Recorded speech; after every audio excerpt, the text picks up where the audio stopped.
What up, y'all? St. Pete. So in this video, I'm going to make correlations between Cabala, Tarot, and Jung. All right, that's what I'm setting out to do anyway. Um, I got inspired to make this video yesterday while I was reading The Archetypes and the Collective Unconscious by Carl Jung. Great book. Must read, actually. But as I'm reading it, I could see the hints towards the mysteries that he's making in the book, right? And when I say mysteries, I mean the mysteries of consciousness. That's whenever you see mystery traditions or mystery schools or Freemasonry or any one of these secret societies, essentially is teaching the mysteries of consciousness in their way.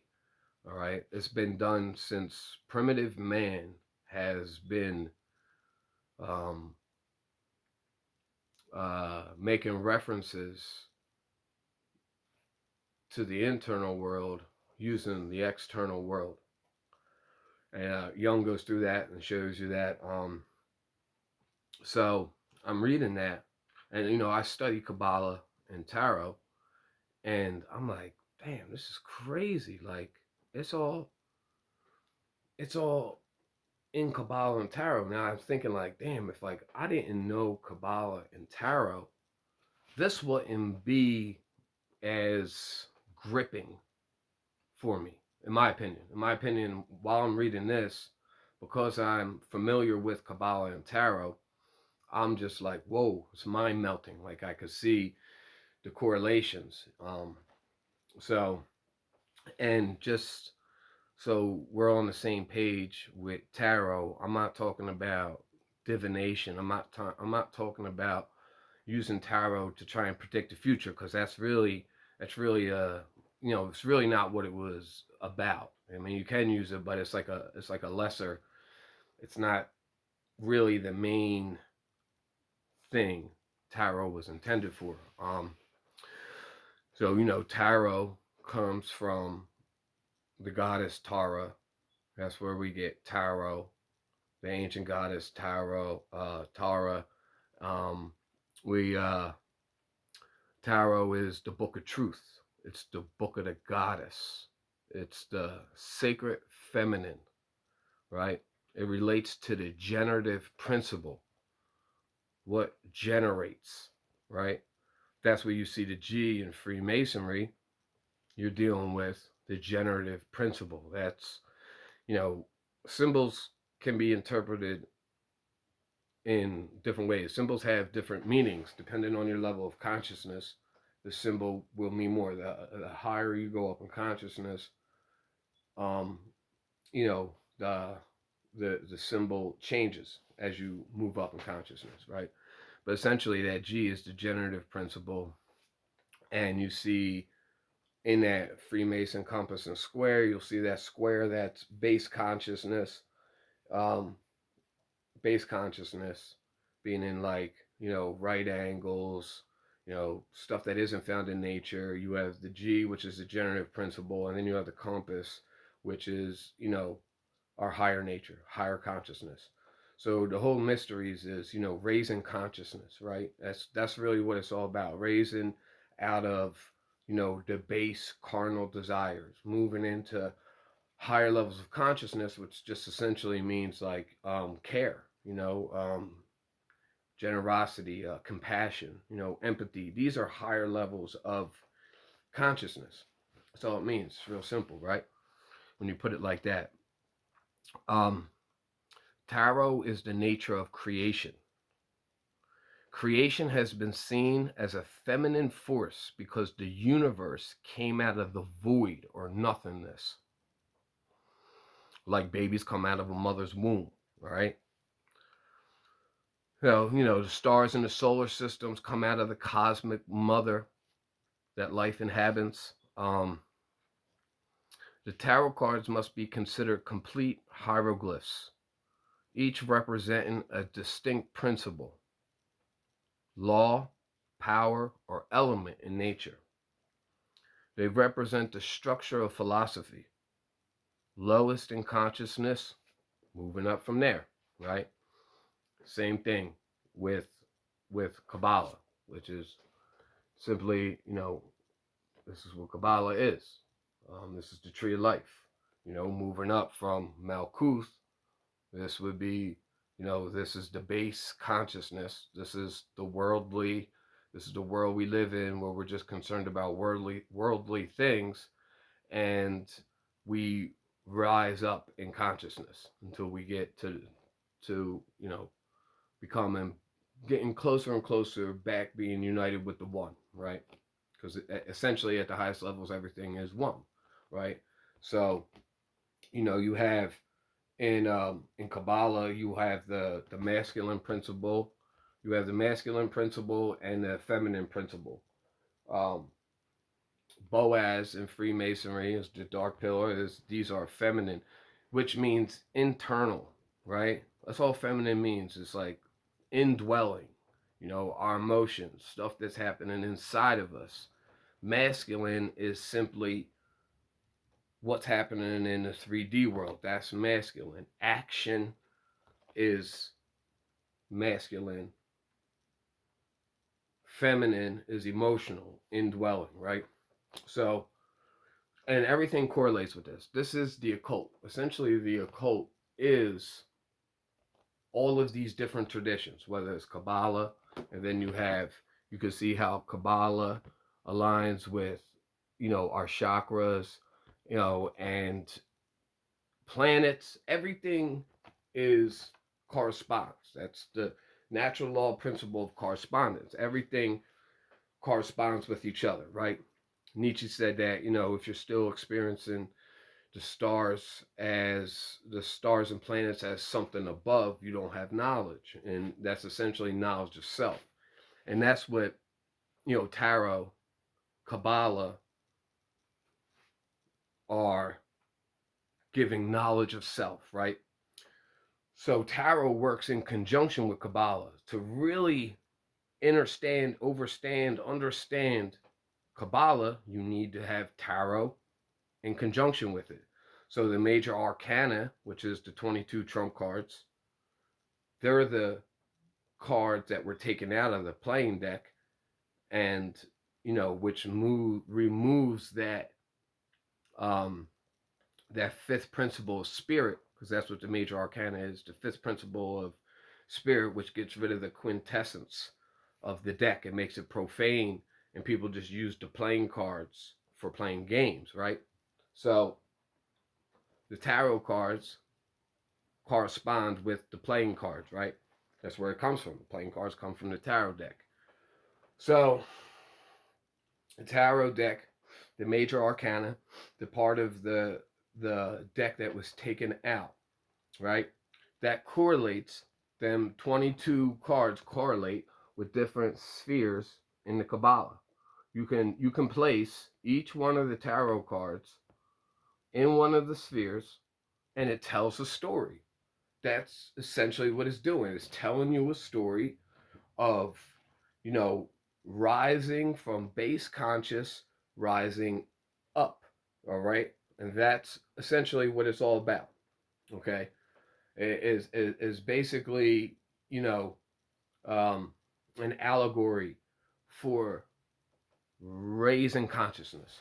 That's all the tarot is. And it becomes, when you study Kabbalah and tarot together, that's really when it becomes mind melting. And you're like, damn, like, okay. Like, for me personally, that's when it really came together and I really understood it. And so, with that being said, when I started reading Jung's work, I'm like, yo, this sounds a lot like Kabbalah and tarot, right? Natural law, essentially. Again, the occult. All the occult is Kabbalah, tarot, gematria, which is uh, geometry and mathematics, um, uh, chakras, natural law, all these things that are hidden, right? Because that's all the occult means. These are hidden. These are hidden forces of nature. that have been taken out of, just like the major arcana was removed from the tarot deck and made profane. That's similar to the way this knowledge has been removed, and we don't have knowledge of self. That's why you'll never solve the current crisis in humanity globally. The crisis in humanity will never be solved by politics. It'll never be solved by government. It's impossible. It's impossible. The only thing that can potentially begin the healing process is knowledge of self, knowing how we think, how we feel, how we act. Why do we act this way? What influences our behavior? Without this knowledge, change is impossible, because we'll always be in the realm of effects, cause and effect, a natural law principle, right? So, force of nature, cause and effect. We are always in the realm of effects, and we will never cause change from the realm of effects. So you're never going to change the current miserable condition of this planet by dwelling in the realm of effects. You have to get to the causal factors, and that's what metaphysics is, going beyond the physical realm, right? So with that being said, I'm going to read a little bit of Jung, and then, I'll make some comments about it. So we're going to talk about archetypes, right? So the archetype of the anima. We enter the realm of the gods, or rather the realm that metaphysics has reserved for itself. Everything the anima touches becomes numinous, unconditional, dangerous, taboo, and magical, right? She. Notice that they refer to, Jung refers to the anima as a she, right? And remember, like I was saying, that nature is considered feminine, right? Because it's the generative principle, the feminine generative principle, what generates, creation, right? So he refers to the anima as she. She is not a shallow creation, for the breath of eternity lies over everything that is really alive. The anima lives beyond all categories and can therefore dispense with blame as well as with praise. Since the beginning of time, man, with his wholesome animal instinct, has been engaged in combat with his soul and its daemonism. If the soul were uniformly dark, it would be a simple matter.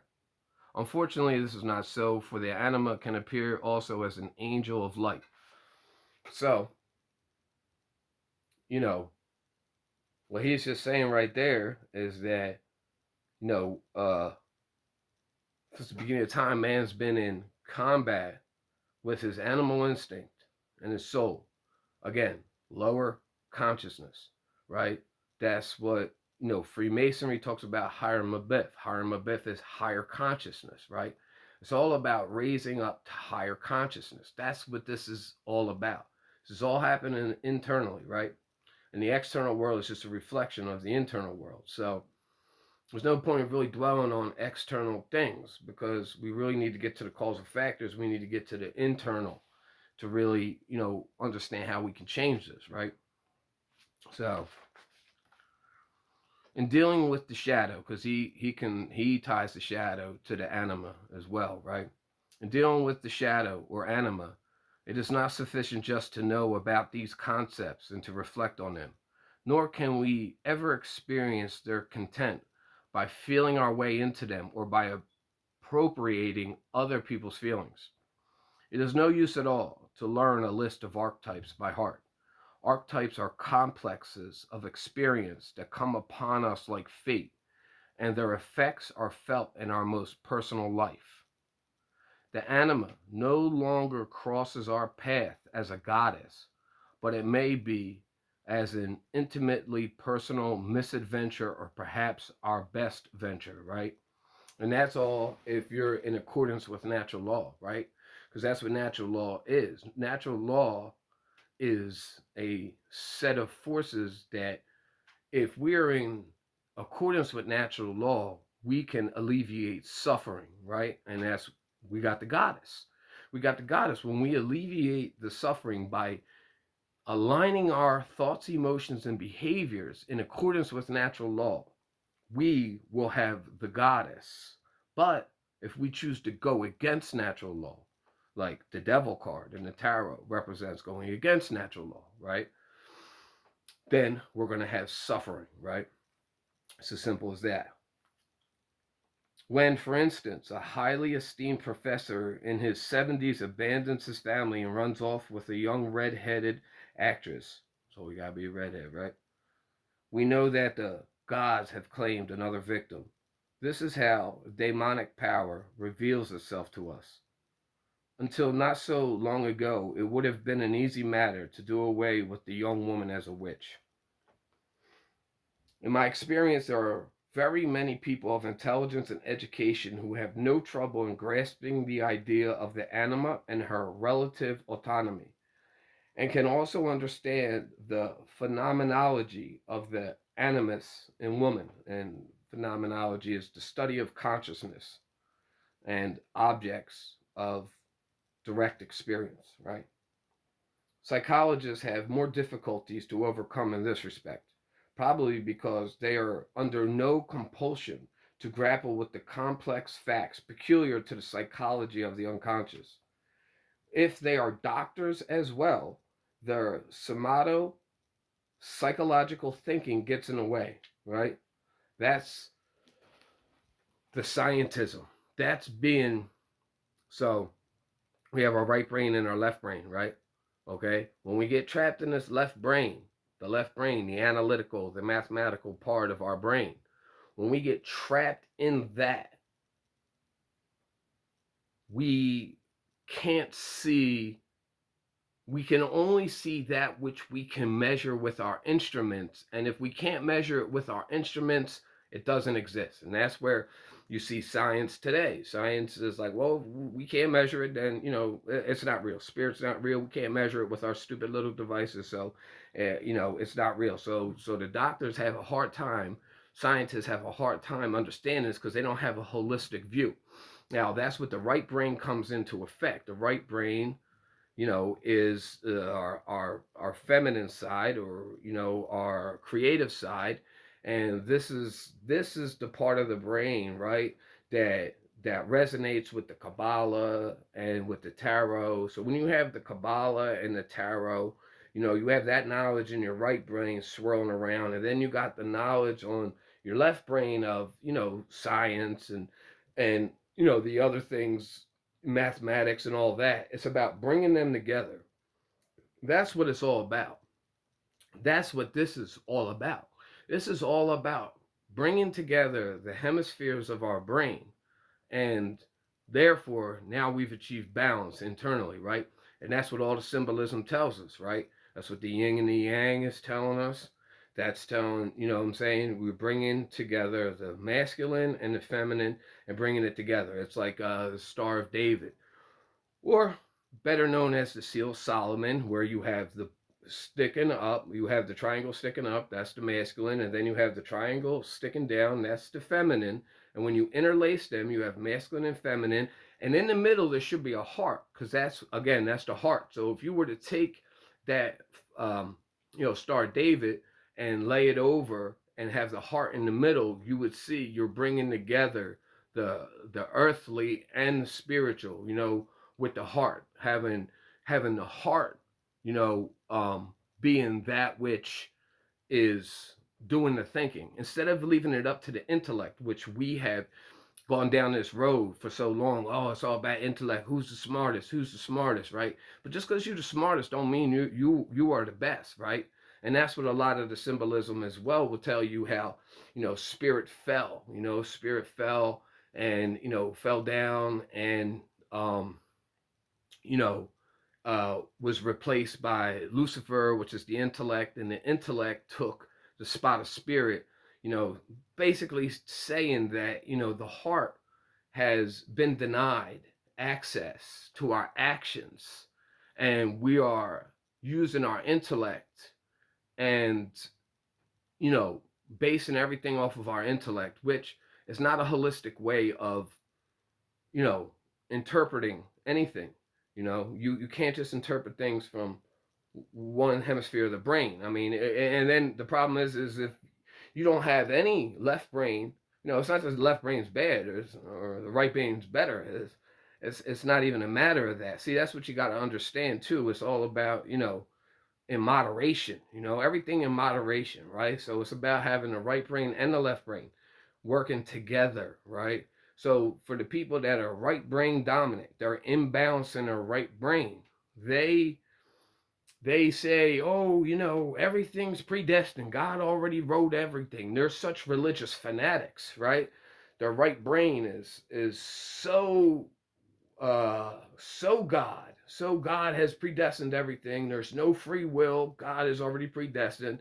And then you go to those that are dominant in the left brain, and they say there is no God. Everything is, the five sense perception. If we can't touch, taste, smell, see, then it doesn't exist. And that's what we see. We see these two polarities at work in the world today. And even if you were to take, superimpose the brain hemispheres on the planet today, it's interesting to note that the East, or what they call the East, you know what I'm saying, which would be that right brain, right? The right brain would be the East, and you see how fanatically they are with religious in the East, and that's a right brain imbalance in the East. And then you have over here in the West is a dominant, left brain scientism, over here. So again, it corresponds. Everything corresponds from the littlest to the smallest, from the micro to the macro. Everything, knowledge of one thing gives you knowledge of another. That's a natural law principle.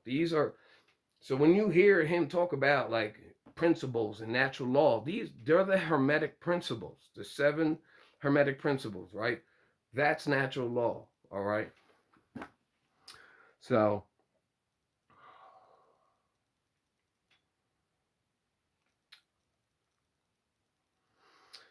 if they are doctors as well, their somato psychological thinking gets in the way with its assumptions that psychological processes can be expressed in intellectual, biological, or physiological terms. Psychology, however, is neither biology nor physiology nor any other science than just this knowledge of the psyche. The picture I have drawn of the anima so far is not complete. Although she may be the chaotic urge to life, something strangely meaningful clings to her. A secret knowledge. Like I said, this is the occult, the secret knowledge, the Cabala, the tarot, the gematria, natural law, hermeticism, alchemy. These are the secret knowledge that if you don't have an understanding in these schools of thought, trying to really holistically understand what he's trying to tell us here, it's not going to resonate, in my opinion, the way that it did for me personally, right? So there's a hidden wisdom, and that, again, that's what they call Sophia, the An Soph. That's what, that's in the mystery traditions. And Soph is the void from which everything comes, is considered feminine. That's the circle. That's, Sophia is wisdom. So again, you see the reference to the feminine, to the female. All right. So a secret knowledge or hidden nature. So hidden nature, natural law. Here I would like to refer again to the authors already cited. Rider Haggard calls she wisdom's daughter. Beno, Queen of Atlantis, has an excellent library that even contains a lost book of Plato. Helen of Troy, in her reincarnation, is rescued from a Tyrian brothel by the wise Simon Magus and accompanies him on his travels. I purposely refrain from mentioning this thoroughly characteristic aspect of the anima earlier, because the first encounter with her usually leads one to infer anything other than wisdom. Because if you don't have the prerequisite knowledge of what it is that you're looking at, you're not going to be able to see the wisdom, right? This aspect appears only to the person who gets to grip with her seriously. Her being nature, the nature of things. That's the her. Do you know Cabala? Do you know tarot? Do you know the gematria? Do you have knowledge of self? Again, the internal world, that's the feminine world. That's a natural law principle of gender. Everything internal is feminine. Everything external is masculine. Action, emotion, feminine. All right? Only then, when this hard task has been faced, does he come to realize more and more that behind all her cruel sporting with human fate there lies something like a hidden purpose which seems to reflect a superior knowledge of life's laws. Wow, it's amazing because that's what natural law is, right? Natural law, you know, is cruel. It can be cruel. Like, if it's cruel to teach you something, right? That's what it's all about. You're supposed to be learning from what's going on in the world. If you see chaos in the world, whatever it is that's going on isn't working. So something's got to change, right? And like I said, we're dwelling in effects and we're not causing new change to occur. So we're not acknowledging natural laws. So yeah, it's chaotic. And if you're not learning and you're not applying that knowledge, because that's what wisdom is, knowledge being applied, then you're going to keep having chaos. Like I said before, we live in a suboxone society, a society that's not willing to go all the way with freedom, because there's laws for freedom as well. There are laws that are in place that if not followed, you will not have freedom, and that's why we don't have freedom. Can't nobody tell me any different, all right? You could try to, but you ain't going to convince me of that, because I've discovered this on my own that, that's what it is. So, yeah, it could seem, it's fake. It's like the person that's getting off of drugs, they're using Suboxone and they're not going all the way and getting sober, right? So that's like the same thing with society on the macro, the large scale is like we're not willing to go all the way for freedom. You know what I mean? We still want that security, which is an illusion, by the way. There's no such thing as security. It's not real. It's not real. But that's part of the unbalanced brain. The unbalanced brain is always seeking a security that isn't real. And that's how you know somebody is unbalanced. You know what I'm saying? So, it is just the most unexpected, the most terrifyingly chaotic things which reveal a deeper meaning. And the more this meaning is recognized, the more the anima loses her impetuous and compulsive character. Again, when you come into accordance with natural law, so you think, so you feel, and so you act, objective morality, meaning I'm not causing harm to any sentient life, and I'm not, I'm not, I'm not abdicating my responsibility to, call out when misdeeds, immoral deeds are taking place, right? You know, once that's recognized and people start to change the way they think, change the way they feel, and feel the way they act, that this chaos will start to go away. The only reason we have the chaos in the world is supposed to be teaching us, and we're not learning. We're not learning from the chaos. And we keep trying to think that if we shuffle the fucking chairs on the Titanic, it's going to be different. But that's all we're really doing.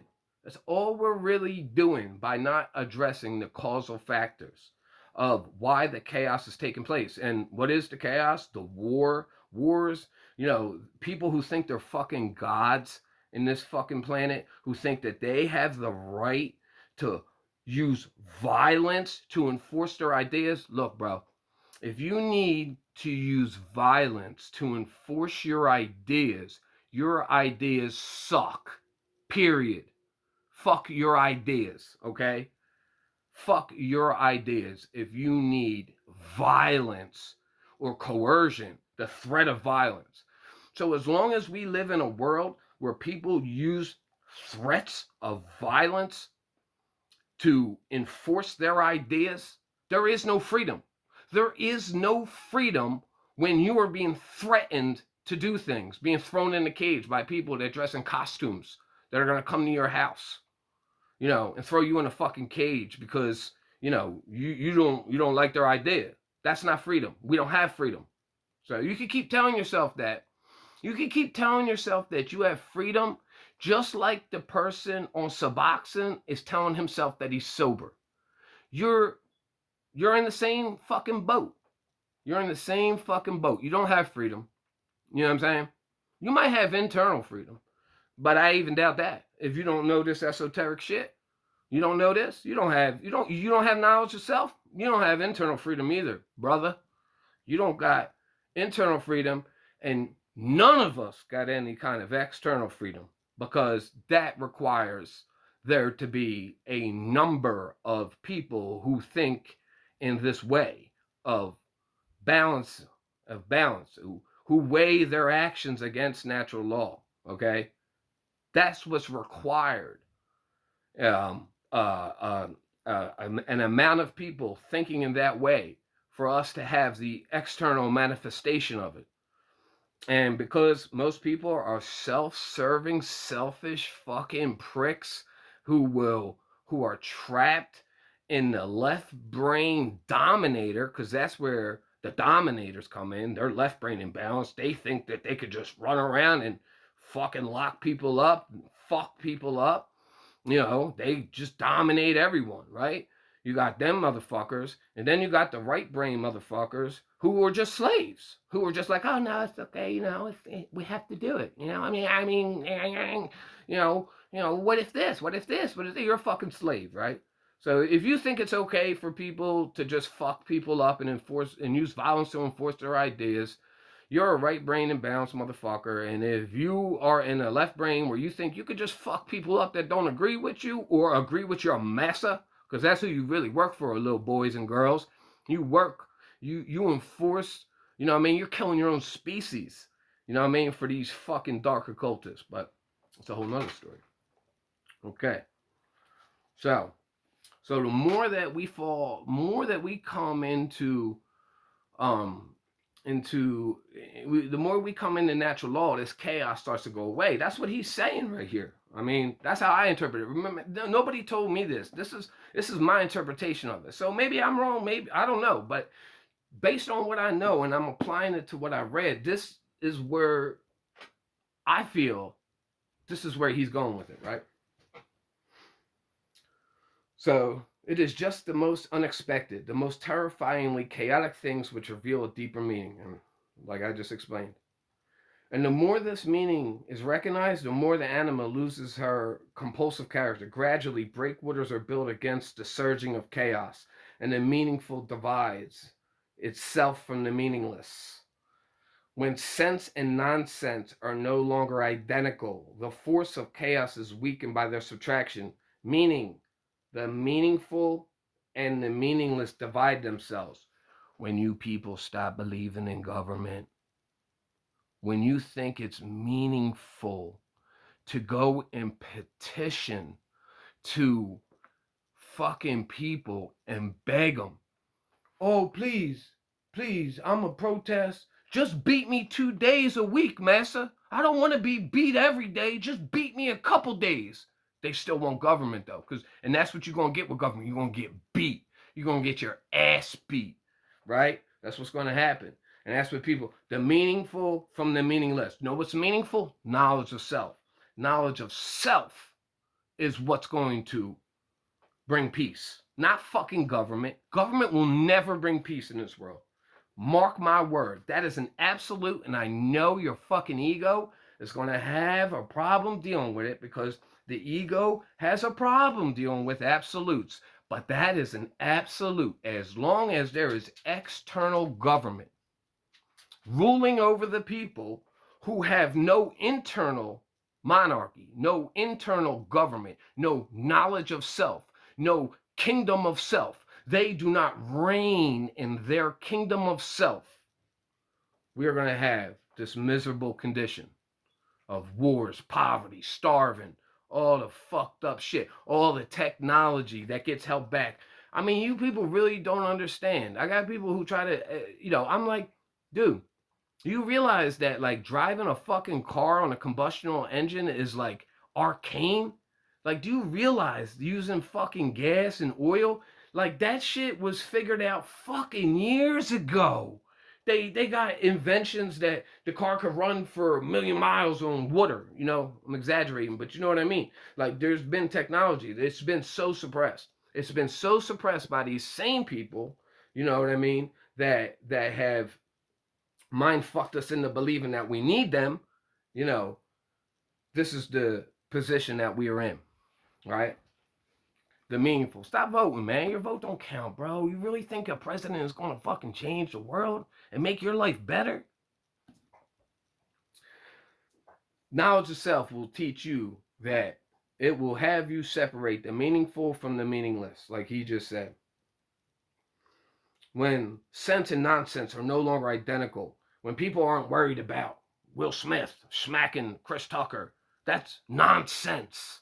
You people are full of nonsense to be discussing that in some fucking deep way. Like, with, you know, whatever. Maybe, okay, if we wanted to get in, you know, I mean, is one thing. But I'm just saying, to make that some big issue, right? Okay. This is not a new discovery, right?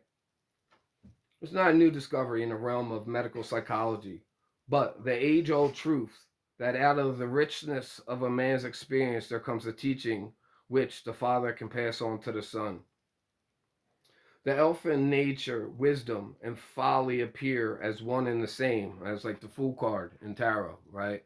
That's the Fool card who, you know, that's wisdom, you know, that's the guy willing to leap off the cliff into the subconscious. Again, here's another one that can show you Joseph Campbell's Hero with 1,000 Faces. Shows you how primitive man has been talking about this knowledge of self, this diving into the subconscious. You'll see a lot of these allegories in these older traditions, you know, even Gilgamesh diving down to the bottom of the ocean and pulling up the plant and bringing it back up to the surface. You'll always see this allegory playing out, dealing with waters, you know, which is symbolic of the subconscious. And you'll see them diving into the abyss, going into the abyss, you know, Osiris going into the abyss and then rising out as Horus. It's all about, that's what that saying is that saying is diving into the subconscious and then coming up out of the subconscious